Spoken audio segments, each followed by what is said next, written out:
પાટણ શહેરમાં ટ્રાફિક ગેરકાયદે દબાણ અને રોડ પર ઊભી રહેતી લારીઓથી નગરજનો હેરાન પરેશાન બન્યા છે। પાલિકા સંચાલિત શોપિંગ સેન્ટરોની જર્જરિત હાલતના કારણે વેપારીઓને નોટિસ આપવામાં આવી છે, જેનાથી અચંબો ઊભો થયો છે। દબાણ હટાવવાની કામગીરીમાં વહાલાદવલા અને વહીવટી દંડથી હંગામો થયો છે। ચીફ ઓફિસરે જીએસટીવીને જણાવ્યું છે કે કડક કાર્યવાહી કરી દુકાનો સીલ કરવામાં આવશે। વેપારી એસોસિએશનના પ્રમુખે ગોળ જવાબ આપ્યા, જ્યારે પાલિકા તંત્રે ચોમાસાને લીધે નોટિસો આપવાનું જણાવ્યું છે। પાલિકા સંચાલિત શોપિંગ કોમ્પ્લેક્સ છે।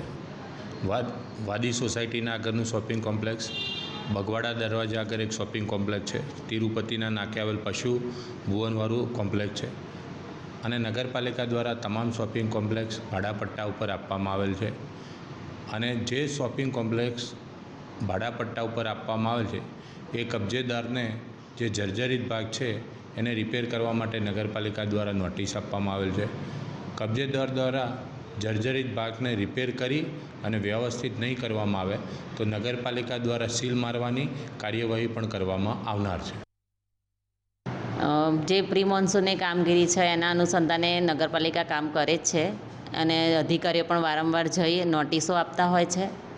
એ નોટિસોના અનુસંધાને કામગીરી કરાવતા હોય। ઘણા ખરા જોડે સગવડ એવી હોય તો એ લોકો સમારકામ બી કરાવતા હોય છે, એટલે આપણે એમને નોટિસોના માધ્યમથી વારંવાર જણાવી અને સૂચનાઓના દ્વારા આપણે એમને કરાવતા હોય છે કામગીરી।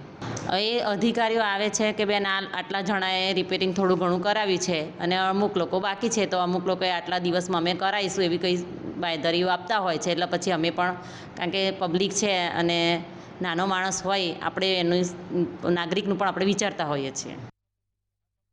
પાટણ નગરપાલિકા દ્વારા લગભગ 4 શોપિંગ સેન્ટરો જે જર્જરી છે, નગરપાલિકા સંચાલિત છે, એ લોકોને ત્યાં જે દુકાનદારો છે, છજા છે, એ બધાને નોટિસ આપવામાં આવી છે અને તાત્કાલિક ધોરણે રિપેર કરવા માટેની જે કાર્યવાહી કરવામાં આવી છે એને લઈને ક્યાંક ને ક્યાંક બજારની અંદર જે કે વેપારીઓમાં અસંતોષ ઊભો થયો છે।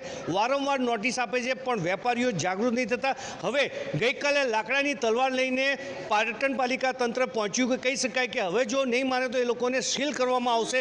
પરંતુ આ સીલ છે કે નોટિસો આપવાની આ જે કંઈ પ્રવૃત્તિ છે એ રૂટીન છે, પણ એનો કોઈ ચોક્કસ કહી શકાય કે એ રીતે નિર્ણય નથી લેવામાં આવતો। એને લઈને આ બધી ચર્ચાઓ વ્યર્થ થતી હોય છે।